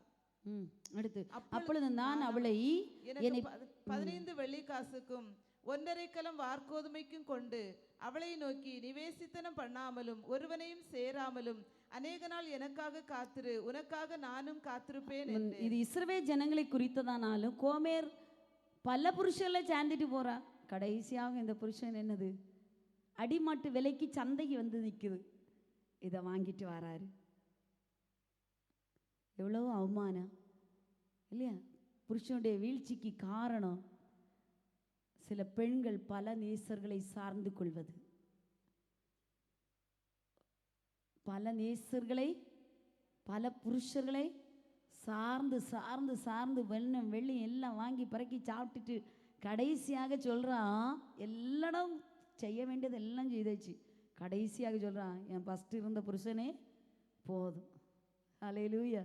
எவ்வளோ ஒரு அவமானம்! ஒரு தீர்க்கதரிசிக்கு இவ்வளோ அவமானம் தேவையே இல்லை. ஒழுங்காக உட்காந்து 3 பிள்ளைகளோடு வாழ்ந்து கர்த்தரை தேடனா எவ்வளோ நன்மையாக இருக்கும். இது ஆண்டவர் எதை குறிக்கிறான? சபையை குறித்து. எல்லாரும் கர்த்தர் உங்களை நேசித்து அன்பு செய்து ஆலயத்தில் கொண்டு வச்சும்போது பல்லரையும் தேடி தேடி தேடி ஓடனா, குறி செல்றன ஒருத்தனை தேடி, அங்கே ஒருத்தனை தேடி, அந்த ஒரு பாஸ்டரை தேடி, இங்கே ஒரு பாஸ்டரை தேடி, பலரையும் தேடிட்டு நீ வந்தேன்னா சரீரம் உருவலும். இப்போ தான் யோசிக்கும், ஃபஸ்ட் இருந்த சபையே நல்லா தான் இருந்து நம்ம ஓடிட்டு எப்போ உருவி உருவி உருவி மொத்தம் சரீரம் உருவுற பிறகு தான் ஃபஸ்ட்டு வந்த சபை நல்லா இருந்து. சிலருக்கு முதல்ல இருக்கிற சபைக்கு மேன்மை இருக்காது. ஒவ்வொரு சபை சபை சபை சபையாக ஏறிட்டே இருப்பாங்க. யார் இறங்கிட்டு கடைசியில் எல்லாம் கெட்டு மொத்தமாக கெட்டு போகும்போது தான் கடைசியாக நினைவு வரும், ஓ ஃபஸ்ட்டு இருந்த ஊழியக்காரரே போதும், ஃபஸ்ட்டு இருந்த சபையே போதும். இன்னைக்கு சபை விசுவாசிகள் அப்படி தான் ஓடிட்டுருக்காங்க. அப்படி இல்லை தேவளே, கர்த்தர் தந்த இடம், கர்த்தர் மேலே நம்பிக்கை வைத்த இடம், என்ன வந்தாலும் நம்புவேன்னு உட்கார்ந்தீங்கன்னா கர்த்தர் அந்த இடத்துல அந்த திராட்சைக்கனியை செழித்து வளர பண்ணுவார். கர்த்தரில் நாட்டப்பட்டவர்கள் செழித்திருப்பார்கள். அவர்கள் தங்கள் தேவனுடைய பிரகாரங்களில் என்ன செய்வாங்க? நல்லா செழித்திருப்பாங்க. இல்லை கர்த்தருடைய ஆலயத்தில் நாட்டப்பட்டவர்கள், கர்த்தருடைய ஆலயத்தில் நாட்டப்பட்டிருக்கவங்க தான் செழித்திருப்பாங்க. ஆனால் ஓடிட்டு திரிவாங்க தெரியுமா? ஒவ்வொரு சபை, ஒவ்வொரு ஊழியக்காரர் ஒரு பிரச்சனை வரும்போது 10 ஊழியக்காரில் வீட்டில் அழைச்சி ஜோம் பண்ணி கட்டு உடையும், கட்டு உடையும், உடையாது, உடையவே உடையாது.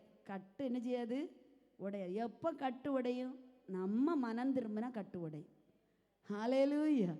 எந்த இடத்துல ஓடினாலும் உடையாது. கர்த்தருடைய ஆலயத்தில் நாட்டப்பட்டவர்கள் செழித்திருப்பார்கள். வலது கரத்தை உயர்த்தி ஸ்தோத்திரம் பண்ணுங்க, ஸ்தோத்திரம் பண்ணுங்க. ஆண்டவர் உதவி செய்யட்டும். அப்போ கணவனின் வீழ்ச்சிக்கு யாரெல்லாம் காரணமான? ஒன்று, உறவுகள் பக்கம் நின்றவர்களுடைய கணவன் என்ன செய்தான்? வீழ்ச்சி அடைந்தான். 2வது, பணத்தின் பக்கம் நின்றவர்களுடைய என்ன செய்தான்? கணவன் வீழ்ச்சி அடைந்தான். 3வது, மகிமை கனத்தின் பக்கம் நின்றவர்களுடைய கணவன் என்ன செய்தான்? வீழ்ச்சி அடைந்தான். 4வது, சொத்துக்கு ஆசைப்பட்டு போய் அபகரிச்சவுடைய கணவன் என்ன செய்தான்? வீழ்ச்சி அடைந்தான். 5வது என்ன சொல்லியிருந்தேன்?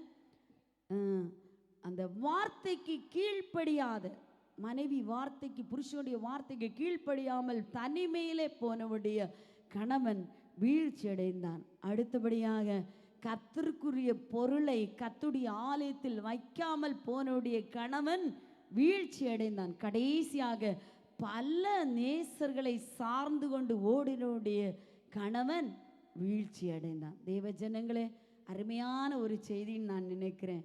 நம்முடைய நிமித்தம் நம்முடைய புருஷர்கள் ஒரு நாள் விழுந்து போகக்கூடாது, வீழ்ச்சி அடையக்கூடாது. அவருடைய எழுச்சிக்கு நாம் காரணமாய் மாறுவோம். இன்னொரு சந்தர்ப்பத்தில் கணவனுடைய எழுச்சிக்கு காரணமான, வீழ்ச்சிக்கு காரணமான சொன்ன மாதிரி எழுச்சிக்கு காரணமான பெண்களை கிடைக்கலாம். நம்ம எல்லாரும் எழும்பி நிற்போம். ஆண்டவர் உதவி செய்யட்டும். ஹல்லேலூயா, ஹல்லேலூயா, ஹல்லேலூயா. வசனத்தை கேட்க கேட்க ஆண்டவரே என்னையும் இப்படி மாற்றும். ஒரு நாளும் உங்கள் வீழ்ச்சிக்கு காரணமாய் அமையக்கூடாதப்பா. உறவுகளை முன்னிறுத்தினாலும் புருஷனை தான் அதை விட மேலா முன்னிறுத்தணும். ஹல்லேலூயா, ஆமென். பணத்தை விடவும் புருஷனை தான் மேன்மைப்படுத்தணும். மகிமை விடவும் புருஷன் தான் மேலோங்கி நிற்கணும். சொத்துக்களை விடவும் புருஷன் தான் மேலோங்கி நிற்கணும். ஹல்லேலூயா, ஹல்லேலூயா. தனிமையை விடவும் புருஷன் தான் மேலோடி நிற்கணும். ஹல்லேலூயா. கர்த்தருடைய பொருள் காரியத்தில் புருஷன் தான் மேலோங்கி நிற்கணும். ஆலோசனை சொல்கிறதுல நம்ம மேலோங்கி நிற்கணும். கர்த்தர் நம்மை பலப்படுத்துவாராக. தீங்கும் என்னை அணுகாமல் ஆத்துமாவை காக்கும் நல்தேவ. 2 கரங்களை உயர்த்தி, தீங்கும் என்னை அணுகாமல் ஆத்துமாவை ஆத்துமாவை காக்கும் நல்லேவர் ஒக்கையும் வாரத்தையும் பத்திரமாக காப்பாரேது முதலா ஒக்கையும் வாரத்தையும் பத்திரமாக காப்பாரேது முதலா எனக்கு தாசி வரும் பர்வதம் நீராய கண்களை ஏறெடுப்பே எனக்கு தாசி வரும் பர்வதம் நீராய கண்களை ஏறெடுப்பே. பரிசுத்தமுள்ள தெய்வமே, உம்முடைய பிள்ளைகளை நாங்கள் இந்த வசனத்தை தியானித்து ஆண்டவரே, கணவனின் வீழ்ச்சிக்கு காரணமான பெண்கள் ஆண்டவரே, இவர்கள் எல்லாரையும் ஆண்டவர் வேத புத்தகத்திலே எங்களுக்கு திருஷ்டாந்தங்களாய் வைத்திருக்கிறீர் ஆண்டவரே. ஆண்டவரே, நாங்கள் எங்கள் வாழ்விலை காத்துக்கொள்ள வேண்டிய சில வழிகள் இருக்கிறது. உறவுகளை விடவும் எங்கள் புருஷர்களை நேசிக்க கிருபையை தாரும் ஆண்டவர். பணத்தை விடவும் மகிமையை விடவும் ஆண்டவரே, வஸ்துக்களை விடவும் ஆண்டவரே, புருஷர்களை நேசிக்க கிருபையை தார். 2 கரங்களை உயர்த்தி உங்கள் புருஷனுடைய பேரை சொல்லி ஜெபம் பண்ணுங்க. ஒருவேளை அவங்க நல்ல கோபக்காரலாக இருக்கலாம், இல்லை குடிக்கிறவளாக இருக்கலாம், இல்லை நம்ம அடிக்கிறவளாக இருக்கலாம், பல சூழ்நிலைகளை நீங்கள் சந்திக்கலாம், இல்லை நம்மை நேசிக்கிறவளாக இருக்கலாம். கர்த்தாவே, நீர் எங்களுக்கு தந்த கணவனுக்காய் ஸ்தோத்திரம் என்று சொல்லுங்க, புருஷர்களுக்காய் ஸ்தோத்திரம் என்று சொல்லுங்க, எல்லாரும் ஸ்தோத்திரம் சொல்லுங்க. இயேசுவே ஸ்தோத்திரம் என்று சொல்லுங்க. ஸ்தோத்திரம் துதி வரட்டும் ஆண்டவரே, ஸ்தோத்திரம். இப்போ அவங்களுடைய தீமையான காரியத்தையோ அவருடைய நன்மையான காரியத்தையும் பட்டியலிட வேண்டிய நேரம் அல்ல. அவளை ஸ்தோத்திரம் பண்ணுங்க. கர்த்தர் தந்து அவர்களுக்கு நல்ல ஆயுசை ஆண்டு தரட்டும், நல்ல சுகபலத்தை தரட்டும், நல்ல குணநலங்களை தரட்டும். கர்த்தருக்கு பயப்படுகிறவர்களா இருக்கட்டும், கர்த்தருடைய நாளுக்கு முக்கியத்துவம் கொடுக்கிறவர்களா இருக்கட்டும், கர்த்தரை கனம் பண்ணுவர்களா இருக்கட்டும், கர்த்தருடைய பொருளைக்காக வைராக்கியமுள்ளவர்களா இருக்கட்டும். ஆண்டவரே ஸ்தோத்திரம். ஒரு நாள் மனமடைந்து போகக்கூடாது, அவங்க சஞ்சலப்படக்கூடாது, அவங்க முக்காடிடக்கூடாது, அவங்க தீவிரப்படக்கூடாது, அவர்கள் துரிதப்படக்கூடாது. ஆண்டவரே, அவர்களை நிலைநிறுத்தும் நிலைநிறுத்தும் நிலைநிறுத்தும். ஆண்டவரே, மை துதிக்கிற உக்கிரகத்தோடு அவர்கள் போகக்கூடாது, கோபத்தோடு அவர்கள் போகக்கூடாது. ஆண்டவரே, அவர்கள் வஞ்சிக்கப்படக்கூடாது. எசபேல் தூண்டி விட்டபடி ஆண்டவரே, அவர்கள் வஞ்சிக்கப்படக்கூடாது, வஞ்சிக்கப்படக்கூடாது. ஆண்டவரே, வஞ்சிக்கப்படக்கூடாது. யாரிடம் ஆண்டவரை கையேந்தி நிற்கக்கூடாது. நல்ல சுகபல ஆரோக்கியத்தை தாரும், தலைமுறைகளுக்கு தாரும். ஆண் பிள்ளைகளுக்காக வலது கரத்தை அசைத்து ஆண்டவரே, சபையுடைய ஆண் பிள்ளைகள் ஒவ்வொருவரையும் உடைய கரங்களை தரும், ஒவ்வொருவரையும் உடைய கரங்களை தருகிறோம். சத்துருவை மேற்கொள்ளாதபடி நிலை நிறுத்துங்க ஆண்டவரே. ரட்சியுங்க ஆண்டவரே, ரட்சியுங்க ஆண்டவரே, ரட்சியுங்க ஆண்டவரே. உடைய நாமத்தினாலே வாழ்த்துகிறோம், ஆசீர்வதிக்கிறோம். சமாதானத்தோடு அனுப்போம். இயேசு மூலம் ஜெபிக்கிறோம் பிதாவே. சேர்ந்து சொல்லும். என் ஆத்துமாவே கர்த்தரை ஸ்தோத்திரி, என் முழுலமே பரிசுத்த நாமத்தை ஸ்தோத்திரி. என் ஆத்துமாவே கர்த்தரை ஸ்தோத்திரி, அவர் செய்த சகல உபகாரங்களையும் மறவாதே. ஆமென்.